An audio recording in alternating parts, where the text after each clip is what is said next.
আসসালামু আলাইকুম। কেমন আছেন সবাই? আশা করি সবাই অনেক ভালো আছেন।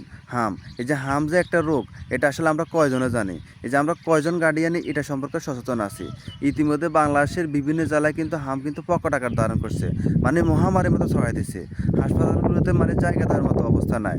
আসলে চলুন জানি আমরা এই হামটার সম্পর্কে জানি। এই হামটা কি? হাম মূলত রুবেলা নামক অতি সংক্রামক ভাইরাস দ্বারা সংক্রামিত একটা রোগ। এর লক্ষণগুলো হচ্ছে উচ্চমাত্রার জ্বর, কাশি, নাক দিয়ে পানি পড়া, রক্তবর্ণের চোখ, জ্বরের 4 দিনের মাথায় মুখ থেকে শুরু করে সারা শরীরে মানে লালচে যশ নিয়ে হামের আবির্ভূত হয়।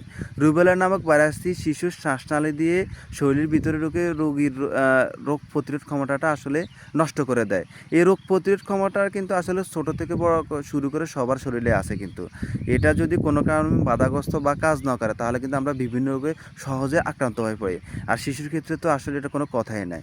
আসলে এই হামের কিন্তু শিশুকাল থেকে চিকিৎসা আছে বা এটার একটা টিকা আছে। বাংলার স্বাস্থ্য মতে এটা একটা টিকা আছে। ধরেন বাচ্চার যখন 9 মাস হয় তখন কিন্তু স্বাস্থ্যকর্মীরা একটা টিকা দেয়। তারপরে 15 মাসের মাথায় কিন্তু একটা টিকা দেয়। কিন্তু আসলে আমরা কয়জনেই এটা সম্পর্কে সচেতন, কয়জনেই এই টিকাগুলো দিই। কিন্তু এই যে বাংলার স্বাস্থ্য অধিদপ্তর থেকে কিন্তু এই টিকাগুলো সম্পর্কে কিন্তু মাইকিং করা হয় বা বিভিন্ন থ্রুতে কিন্তু জানানো হয়। আমরা আসলে গার্ডিয়ানরা আসলে কয়জনে সচেতন। যেমন এই যে আমি আপনাদেরকে এই যে আমি আমার বাচ্চার মানে টিকা কার্ডের ইয়েটা দিয়ে আপনাদেরকে বুঝাইতেছি। এই যে হচ্ছে এই যে দেখেন একবারে শেষটা। এই যে হাম ও রুবেলা।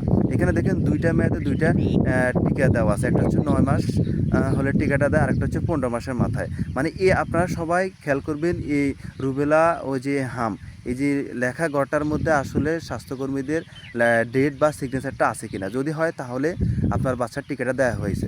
আসলে টিকাটা দেওয়ার পরে কিন্তু আপনার বাচ্চাটা অনেকটাই সেফ। অনেক ক্ষেত্রে আসলে টিকা দেওয়ার পরে কিন্তু আসলে দুর্ভাগ্যবশত অনেকের বাচ্চাদের ক্ষেত্রে হয় এটা টিকা দেওয়ার পরে কিন্তু এই আসলে হাম রোগটা হয়। হাম মূলত আসলে হয় তার কারণ হচ্ছে তার ওই যে শরীরে দুর্ভাগ্যজনত তার শরীরে ওই যে হামের অ্যান্টিবডিটা আসলে তৈরি হয় না। তৈরি যখন না হয় তখন হয়। হামটা আসলে কীভাবে চলে না আমরা ওই সম্পর্কে একটু জানি।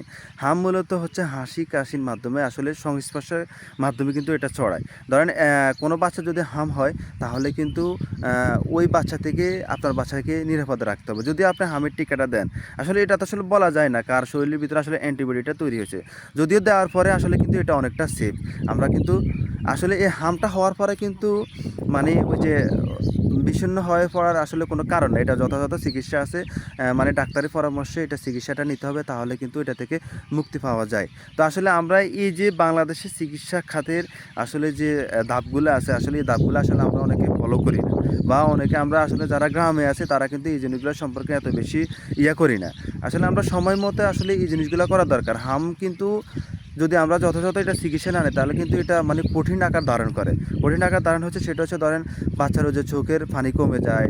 তারপর হচ্ছে আপনার পানি কমে যাওয়ার কারণে কিন্তু তার ওই যে চোখের আসলে মানে দৃষ্টিশক্তির সমস্যা হয়।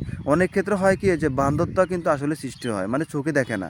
এরকম সমস্যা কিন্তু সৃষ্টি হয়। আর তাছাড়া কিন্তু হামের যখন আপনার হাম রোগ হয়, যখন যদি ওটার মানে সঠিক চিকিৎসা যদি আপনি না করেন তাহলে কিন্তু ওটার প্রবলেম কিন্তু শিশুর ডায়রিয়া, নিউমোনিয়া এগুলো কিন্তু কঠিন প্রকট আকার ধারণ করে। যার কারণে চিকিৎসার ক্ষেত্রে এগুলা সহজে ভালো হয় না। মানে বলতে গেলে কি আপনার শিশুর ওই যে রোগ প্রতিরোধ ক্ষমতা এমনভাবে এটা বিনষ্ট করে দেয় যেটা আসলে বলার অপেক্ষা রাখে না। তো আসলে আমরা সবাই সচেতন হই। এই যে সচেতনতার মাধ্যমে আসলে আমাদের এই যে ইয়েগুলো আমরা সবাইকে জানিয়ে দিই বা এই যে আমরা এই যে বাচ্চাদেরকে অন্তত ইয়েগুলো রাখি। ধরেন আপনি একটা মহল্লায় থাকেন, আপনি আপনার নিজের সচেতনতা নিজে করতেছেন, কিন্তু আসলে আপনার মহল্লায় যে মানে মানুষগুলো আছে, যে বাচ্চাগুলো আছে, অনেকে আসলে এই বিষয়গুলো জানে না। এগুলো আমরা তাদেরকে জানাই না বা তাদের খোঁজখবর নিই না। তাদের যদি হামটা হয় তাহলে কিন্তু আপনার শিশুও কিন্তু নিরাপদ না। এটা আমরা আসলে সবাই মাথায় রাখতে হবে। তো আসলে জনস্বার্থে এই ভিডিওটা সবাই শেয়ার করে দিবেন যাতে অন্তত আমরা সবাই জানি। তো সবাই ভালো থাকবেন। আসসালামু আলাইকুম।